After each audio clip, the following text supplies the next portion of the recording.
So welcome to another War Game review for theplayersaid.com. I'm Grant. I'm Alexander. So today we tried out South Pacific Breaking the Bismark Barrier, which is a standalone game based on the Empire of the Sun system designed by Mark Herman and released by GMT Games. We got this in number 30 of C3I magazine. In fact, one of the reasons that I bought it, as well as the scenario for Liberty or Death. We love Empire of the Sun. Alexander and I both enjoy that game quite a bit. It's a very long game. It's kind of a beast, and we don't get to play it as much as we would like. But today we played through this scenario. It took us about, from setup to finish, about 3 hours, don't you think? With interruptions. With interruptions, right. So maybe 2.5 of playtime. Yeah. So, Alexander, after having played this standalone game based on that system, what are your thoughts? My thoughts are it's exactly the same as Empire of the Sun, apart from a few kind of like exceptions to some of the rules. Right. As opposed to Plan Orange, which is very similar rules, but there's actually quite a lot of differences. So this was very nice. This, to me, is Empire of the Sun Light. Right, we were familiar with and this. Plan Orange was kind of, people labeled it as that. This is very much exactly that. It's much, much quicker, it's much smaller in scale, but it plays exactly the same. You have to think in the same way from like a mechanical standpoint. Strategically and tactically very, very different. But I love Empire of the Sun, so I knew I was going to enjoy this, had a great time. You know, we got it played in one session, so there's that extra satisfying feeling, which was also very nice. Right. But yeah, it's a very, very fun game, very different in the way that it plays, though, as well. Very, very different. I think the starting conditions were very different. The units were very different. We had gotten beyond the pre-war units. Some were still on the board, but we really got some powerful units, and really we were able to get into it quite a bit, I felt. One comment that I made, I also really liked the scenario. One comment every time we've ever played Empire of the Sun, it's such a vast map, represents, in essence, 2/3 of the world, right? The entire Pacific Ocean. And there's always certain areas that we feel never really play a major role in the game. You're always focused on India and Burma and the Philippines and some of those areas because that's where a lot of the action is, because units start there quite a bit. Yeah. So in this scenario, we actually focused on New Guinea, the Solomon Islands, and Australia. So really that very far right bottom hand corner. And we were all over this map, right? We attacked certain areas, we moved to various ports, trying to take them away from each other. Really liked that. I liked that it was able to focus on a different part of the map and the game in many ways. Yeah, I mean, the map itself is a fourth the size of the regular map, but it's exactly the same scale. Right. So you're playing just a portion of the game in that sense, but what it means is you can focus much more on that. And what I found was, especially, and it's called Breaking the Bismarck Line, and by gosh, you have to break it. Mm-hmm. It's very, very hard. You have a lot of units in a condensed area, so it's very hard catching someone out or catching someone off guard. You very rarely will have a unit, on its own, boom, you can pick that off and kind of swing around. Mm-hmm. A lot of it is, here's some head-to-heads, you've got to do some big fights, and that's always really fun to resolve, but Yeah. I feel like this is quite a heavyweight game. Oh, it is, yeah. You've got big stacks slugging it out at times, and tons of air units just constantly fighting. And I really like that, because that to me is a lot of what the Pacific War was about. Air was naval, about that right? air naval combat. Yeah, yeah. And this game is very, very heavily focused around So that. speaking of that air naval combat, a majority of our battles included air naval. A majority of the battles actually were almost totally air naval. And it's very interesting because I played the Empire of Japan. Alexander was the Allies. I got very fortunate in the beginning. Several of my large naval stacks were able to intercept a couple of attacks. And really, you rolled very poorly. Extremely. I couldn't have rolled worse. Right. Probably. So basically you were doing a quarter damage or sometimes half. Yeah. Whereas I felt like I rolled fairly well, 6s and 7s. So I was doing 1-to-1 damage. So if I had 50 power, which several of my stacks, my highest stack I think was 78. You had 120 almost. That's right, you're right. I forgot about that because I brought all that air in. But I was able to do so much damage, and in the very early part of the game, I think you lost 2 or 3 significant naval units. Yeah. And a majority of your stuff was truly reduced. It was out of the combat almost because you couldn't risk to lose it all. And it was an interesting... I don't know that in Empire of the Sun we've really experienced that. We have, obviously, but that was just so interesting. It felt so important that the air-naval battles went well for one side or the other. And that's kind of, that's what you get playing basically a scenario of that larger game. The larger game, you can do other things to kind of make up for that, and well, this isn't going well, but I can try and affect this aspect of the game or do some stuff put over pressure here. on other to try parts. And move bits around. Here it's very focused, so if things go poorly for you, like I was on the back foot for most of the game, but that's what the game is. Yeah, it's not a bad thing anyway. And the other comment I would have is I don't own Empire of the Sun. Alexander does, so now I have a standalone scenario that is going to be included in my collection and be held onto. All right, so here we have a look at the board. This is actually, we didn't finish the final round. We stopped because we felt the game was over. So what we're looking at here is, once again, Australia, New Guinea, Guadalcanal, the Solomon Islands, etc. And what we wanted to show you here was the differences in this scenario versus the game, its parent game, Empire of the Sun. So in this game, specifically the victory conditions were very interesting.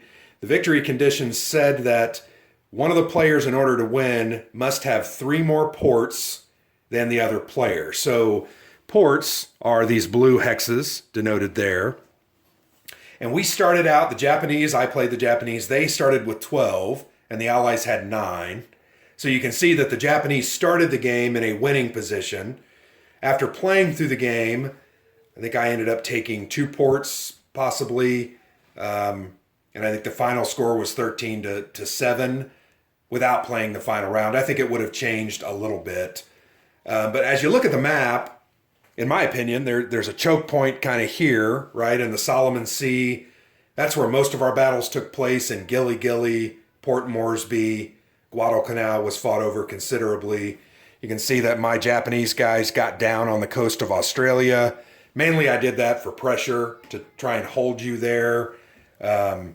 And then over here in the east side there, New Caledonia, Alexander has a pretty good buildup of naval units, and he was going to be able to come against my big stack here with his significant naval units as well. Something that I found very interesting about the game is that it actually starts you off in inter-service rivalry, which is basically like tying your hands behind your back trying to fight the war in the Pacific. What this means is that you can't use both U.S. Army and U.S. naval units in a combined operation. Same for the Japanese. They start off in the same way, not being able to use Imperial Japanese Navy and Japanese Army units together. So that made an extra level of strategy to this game where it was very, very difficult at times to do what you wanted to do. It'd be easy to kind of like clean people out if you could use combined arms that way.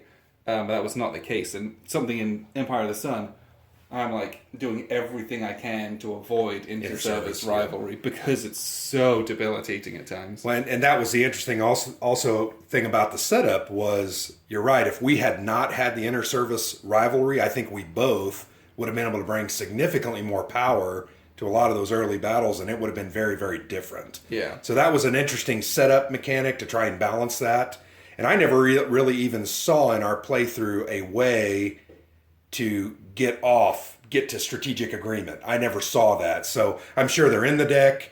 We actually played through about 75% of the deck. How many cards are left there? Maybe There's 1, 2, 8? 3, 4, 5, 6, 7 cards left. So we played through most of the deck. Yeah, and you've got the end of the inter-service rivalry card right there. There you go. And I guarantee the Japanese have them. That's the other part is, you play this game. There you go, it's right there. There you go, at the very You have far fewer cards per turn. You use 4 cards instead of a maximum of 7 in Empire of the Sun. So that way the turns go much quicker and you can blast through this game a lot easier.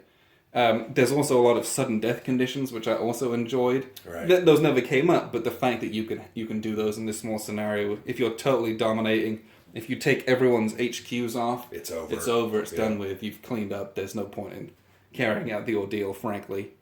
One thing that was also interesting, if you look up here on the upper left of this is the political will track, or the way the U.S. citizens feel about the war. There were several conditions that could have moved that up or down. It started, I believe, at 4, correct? Yeah. And each round, Alexander, as the Allies, had to, I think after the second round, right?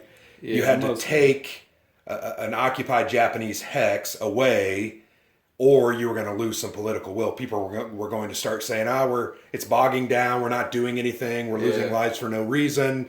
And later on, the other interesting thing that continued to drop that is I had eliminated all of your naval units in that third phase, and that actually caused that to drop one more level. So you can see from the board, I was at one point from winning or forcing a negotiation of a treaty.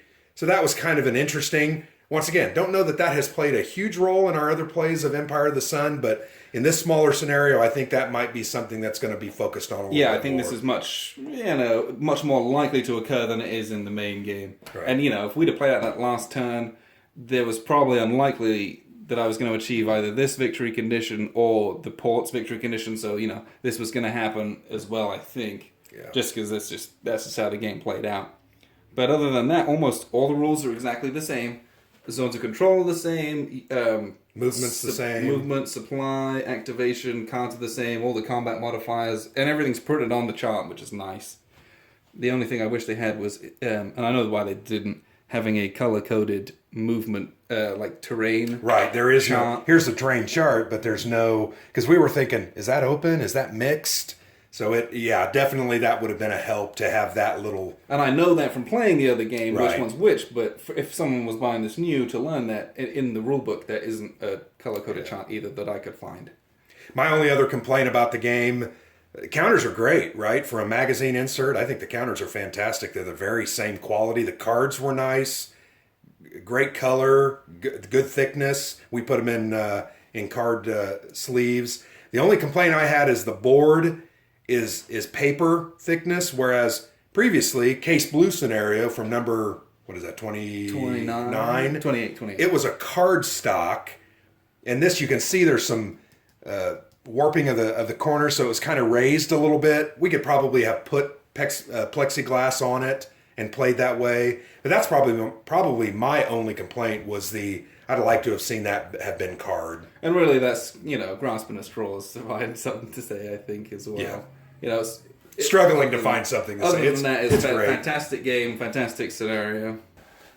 So thank you for watching our video today. I think both of us would say this is a very good representation of Empire of the Sun. It's a standalone game. We both enjoyed this. I think this was a good addition to the game. Yeah, if you're too scared to buy Empire of the Sun, this is a great way to get into that game. Yeah. Not too much to play around with strategically, but still you can learn the rules and have a great time with this scenario. And actually, I feel like if we started with this, we might have learned the rules quicker. I actually liked the way this was, so really a good product. Thanks, RBM Studio. Appreciate it. Nice work, and thanks for watching. We'll see you next time.